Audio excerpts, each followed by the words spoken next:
Hello bachcho, let's read the question. Surface tension is the tendency of fluid surface to shrink into the minimum surface area possible. Intermolecular forces such as van der Waals force draw the liquid particles together. The ratio of the surface force F to the length L along which the force acts T equals F divided by L, where F is the force per unit length, L is the length in which force acts, T is the surface tension of the liquid. Along with we have given 5 questions. First is, if T is the surface tension of the soap solution, the amount of work done in blowing a soap bubble from diameter D to diameter 2D is, here we have given 4 options. And next question is, if the surface of the liquid is plane, then the angle of contact of the liquid with the walls of the container is acute angle, obtuse angle, 90 degree and 0 degree. Next we have given, when a soap bubble is charged, it contracts, it expands, it does not undergo any change in size, and the none of these. And last one is given as, if common salt is dissolved in water, then what is the effect on the surface tension of salt water? Or a drop of oil is placed on the surface of the cold water, what happens to the oil drop? Now to answer this question, first we will discuss here the key concept, and here the key concept is given as surface tension. तो surface tension हमारे पास यहाँ पे जो liquid की surface होती है उस पे एक्ट करता है, और यहाँ पे अगर हम बात करें पर यूनिट लेंथ पे जो फोर्स लगता है उसको हम यहाँ पे सरफेस टेंशन का नाम देते हैं mathematically T equals F by L. Basically यहाँ पे हमारे पास जो सरफेस टेंशन होता है, इसी सरफेस टेंशन की वजह से जो मॉलिक्यूल्स होते हैं ये अपने आप को यहाँ पे मिनिमम एरिया में कन्फाइंड रखने की कोशिश करते हैं.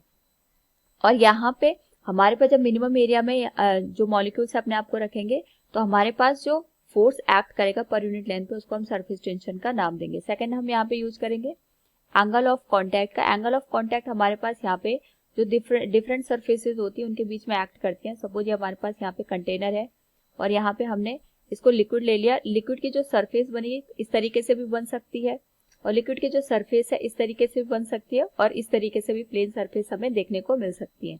तो तीनों ही केस में ये लिक्विड है और ये हमारे पास सॉलिड है. ये एक कॉन्टैक्ट यहाँ पे हो रहा है, तो ये जो कॉन्टैक्ट हो रहा है एट द लिक्विड सरफेस का और यहाँ पे सॉलिड सरफेस का, तो दोनों पे जो टेंजेंट हम ड्रॉ करेंगे, इन टेंजेंट के करस्पॉन्डिंग हमारे पास यहाँ पे इनसाइड द लिक्विड यानी यहाँ पे जो एंगल बनेगा उसको हम एंगल ऑफ कांटेक्ट का नाम देंगे. ये सॉलिड सरफेस आ गई और ये हमारे पास लिक्विड की सरफेस आ गई. ये इसका टेंजेंट आ गया यहाँ पे लिक्विड की सरफेस का, और ये हमारे पास यहाँ पे सॉलिड की सरफेस का टेंजेंट आ गया. इनके बीच का जो एंगल है इनसाइड द लिक्विड उसको हम एंगल ऑफ कांटेक्ट का नाम देंगे. सिमिलरली यहाँ पे भी लिक्विड की सरफेस आ गई और ये हमारे पास सॉलिड की सरफेस आ गई. दोनों के टेंजेंट के बीच का जो एंगल है इनसाइड द लिक्विड, हमें ये ध्यान रखना है एंगल तो यहाँ पे भी बन रहा है हमारे पास, लेकिन हम जो एंगल लेंगे वो इनसाइड द लिक्विड लेंगे. नेक्स्ट हम यहाँ पे यूज करेंगे कि हमारे पास जो सरफेस होती है किसी भी लिक्विड की, उस पर्टिकुलर केस में अगर हमें सरफेस एरिया बढ़ाना हो तो हमें कुछ ना कुछ वर्क डन करना पड़ेगा, और जो वर्क डन की वैल्यू होगी that will be given as surface tension into change in area. इसी का यूज करके क्वेश्चन को सॉल्व करते हैं. तो फर्स्ट पार्ट में हमसे पूछा गया, if T is the surface tension of the soap solution. तो सपोज ये हमारे पास सोप यहाँ पे बबल है, सोप हमने सॉल्यूशन ले लिया, इसका डायमीटर यहाँ पे डी के बराबर दे रखा है. अब हमने इसका जो डायमीटर है वो डी से बढ़ा करके ट्वाइस ऑफ डी के बराबर कर दिया. इस पर्टिकुलर केस में हमने इसका कुछ ना कुछ एरिया चेंज किया होगा, तो हमें इसका यहाँ पे अमाउंट ऑफ वर्क डन निकालना है. And amount of work done we know that it is given as surface tension into change in area. क्योंकि हमारे पास जो सोप सॉल्यूशन होता है उसमें दो सरफेसेस होती है, तो जो भी हमारे पास यहाँ पे वर्क डन आएगा अगर हम इसकी बात करें that will B multiplied with 2 से हमने मल्टीप्लाई इसलिए किया क्योंकि यहाँ पे एक इनसाइड सरफेस होगी सोप सॉल्यूशन की और एक आउटसाइड सरफेस होगी. That will be twice of T into change in area. अब हम यहाँ पे इसको देखेंगे इस तरीके से, इसका जो एरिया चेंज होगा दैट विल बी, क्योंकि स्फेरिकल स्ट्रक्चर है, 4 पाई आर स्क्वायर, तो फाइनल एरिया हमारे पास आएगा 4 पाई. इसकी जो रेडियस हो जाएगी, डायमीटर तो 2d है, रेडियस d के बराबर आ जाएगी, that will be 4 pi into D square minus initial जो हमारे पास आएगा area that will be 4 pi r square. R मतलब यहाँ पे आ जाएगा डायमीटर का हाफ, और यहाँ से अगर हम इसको सॉल्व करें that will be given as 2t into 4 pi D square minus 2 two जब 4 से 4 कैंसिल हो जाएगा तो पाई इंटू डी स्क्वायर आ जाएगा. 4 pi D square minus pi D square 3 pi D square क्या आ जाएगा, and this will multiply with 2d, तो ये आ जाएगा हमारे पास 6 pi into D square into T के बराबर. This will be given as work done. तो अगर हम ऑप्शंस की बात करें this will be given as 6 pi D square into t, option c is the right one. Next अगर हम बात करें, यहाँ पे पूछा गया if the surface of liquid is plane then the angle of contact of liquid with walls of the container. तो जैसे अभी हमने डिस्कस किया था कि कॉन्सेप्ट में भी ये कंटेनर है और ये हमारे पास लिक्विड की सरफेस है, ये प्लेन सरफेस है, तो ये हमारे पास सॉलिड आ गया और ये हमारे पास यहाँ पे लिक्विड सरफेस आ गई। तो दोनों को अगर हम यहाँ पे टेंजेंट ड्रॉ करें, ये हमारे पास सॉलिड की टेंजेंट आ गई और ये हमारे पास लिक्विड की टेंजेंट आ गई। दोनों के बीच का अगर मैं एंगल ड्रॉ करूं, क्योंकि प्लेन सरफेस है लिक्विड की भी, तो इनसाइड द लिक्विड यहाँ पे जो एंगल बनेगा दैट विल बी 90 डिग्री। तो इस केस में हमारे पास ऑप्शन आ जाएगा that will be option number C. Next है when a soap bubble is charged. तो हमारे पास सपोज ये सोप बबल है, इसको हमने चार्ज दे दिया, तो जब हम चार्ज देंगे इसको तो सेम अमाउंट का चार्ज या सेम नेचर का चार्ज देंगे, यानी पॉजिटिव चार्ज होगा, तो ये जो पॉजिटिव चार्ज होगा इसके सरफेस पे यहाँ पे डिस्ट्रीब्यूट हो जाएगा। अब हमें पता है जो सेम नेचर का चार्ज है वो एक दूसरे को रिपेल करता है। हो सकता है हम नेगेटिव चार्ज दें तो भी वो अपने आप को यहाँ पे डिस्ट्रीब्यूट करेगा, लेकिन सेम नेचर का चार्ज एक दूसरे को यहाँ पे रिपेल करता है। तो यहाँ पे जब ये रिपेल करेगा तो रिपल्सिव फोर्स लगेगा, जिसकी वजह से यहाँ पे जो हमारे पास इसका जो एरिया है वो बढ़ जाएगा, ताकि ये जो चार्ज हमने इसको दिया है वो यहाँ पे अच्छे से डिस्ट्रीब्यूट हो जाए। तो इस पर्टिकुलर केस में हमारे पास जैसे हम इसको चार्ज देंगे, चाहे नेगेटिव दे चाहे पॉजिटिव दे, तो रिपल्सिव फोर्स यहाँ पे एक्ट करेगा, और जब रिपल्सिव फोर्स यहाँ पे एक्ट करेगा तो जो इसका एरिया होगा वो अपने आप को इंक्रीज कर देगा। तो जो हमारे पास यहाँ पे बबल का साइज था वो अब एक्सपेंड करेगा। So we can say when a soap bubble is charge it expand, option b is the right one. Next यहाँ पे हमसे पूछा गया है if common salt is dissolve in water then what is the effect on the surface tension of salt water. तो हमें पता है कि जैसे सपोज हमारे पास वाटर है, वाटर को हम H2O से इंडिकेट करते हैं, तो ये हाइड्रोजन और ऑक्सीजन के बीच में यहाँ पे हाइड्रोजन बॉन्ड एक्ट करता है।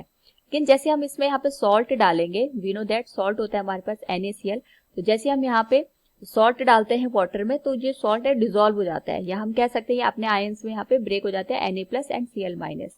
अब यहाँ पे हमारे पास हाइड्रोजन बॉन्ड एग्जिस्ट कर रहा था पहले से ही हाइड्रोजन और ऑक्सीजन के बीच में।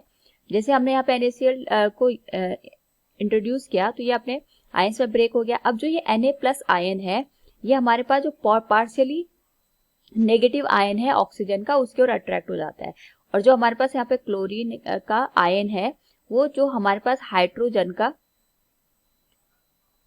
पॉजिटिव आयन है उसको अपनी साइड यहाँ पे अट्रैक्ट कर लेता है। अब क्या होगा कि इन दोनों के बीच का जो यहाँ पे हाइड्रोजन बॉन्ड है वो एक तरीके से डिस्टर्ब हो जाएगा या और अगर मैं बात करूं यहाँ पे हमारे पास भले ही जो हमारे पास सोडियम के आयन और क्लोरीन का आयन है इसकी वजह से यहाँ पे हमारे पास हाइड्रोजन बॉन्ड में कुछ डिस्टर्बेंस हमें देखने को मिलेगी, बट जो सोडियम का आयन है क्लोरीन का आयन है इसने ऑक्सीजन और हाइड्रोजन को अपनी ओर यहाँ पे अट्रैक्ट कर दिया, जिसकी वजह से यहाँ पे हमारे पास जो सरफेस टेंशन होती है वो बढ़ जाती है। अब हमें पता है सरफेस टेंशन बढ़ेगी तो टेंशन बढ़ने का मतलब जो फोर्स है यहाँ पे वो बढ़ जाएगा, फोर्स बढ़ेगा तो हमारे पास यहाँ पे जो सरफेस एरिया है उस पर्टिकुलर सरफेस एरिया में ये अपने आप को एडजस्ट करने की कोशिश करेंगे, और जो एरिया होगा मिनिमम एरिया में हमारे पास ज्यादा से ज्यादा मॉलिक्यूल यहाँ पे एडजस्ट हो जाते हैं। तो हमें ये बात ध्यान रखनी कि जैसे हम यहाँ पे कॉमन सॉल्ट को इंट्रोड्यूस करेंगे इन प्लेन वाटर और प्योर वाटर, हमारे पास जो मॉलिक्यूल होंगे सॉल्ट के वो अपने आप को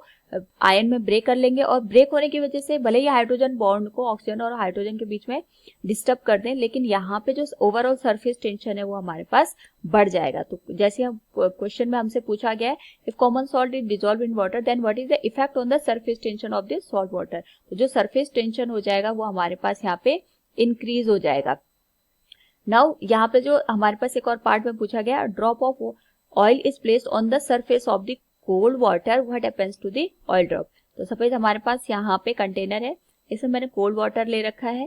अब जैसे हम इसमें ऑयल ड्रॉप को डालेंगे तो जो ऑयल ड्रॉप है वो इसके ऊपर यहाँ पे स्प्रेड हो जाती है। स्प्रेड इसलिए होती है क्योंकि हमें पता है कि जो ऑयल के मॉलिक्यूल्स होंगे इन ऑयल्स के मॉलिक्यूल का आपस में यहाँ पे एक अट्रैक्शन फोर्स होगा जिसको हम कोहेसिव फोर्स का नाम देते हैं, और जो ऑयल और वाटर के मॉलिक्यूल्स होंगे इनके बीच में यहाँ पे हमें एडिसिव फोर्स देखने को मिलेगा। अब जैसे हम यहाँ पे ऑयल ड्रॉप को डालते हैं ये यहाँ पे स्प्रेड हो जाती है। स्प्रेड होने का रीजन ये है क्योंकि जो ऑयल और वाटर के मॉलिक्यूल्स हैं इनमें जो एडिसिव फोर्स होता है ये ज्यादा होता है as compare to the cohesive force between oil molecules. तो जब यहाँ पे वाटर और ऑयल के बीच में फोर्स ज्यादा होगा तो ये इसको यहाँ पे अपनी ओर अट्रैक्ट करेगा, ऑयल के मॉलिक्यूल्स को, इसके ऊपर ये स्प्रेड हो जाएगा। लेकिन यही केस अगर हम हॉट वाटर के साथ करते हैं तो हमारे पास जो इसका स्ट्रक्चर है वो स्पेरिकल ही रहता है। So from the given question we have answer all the 5 parts. Hope all you understood it. Thank you and best of luck.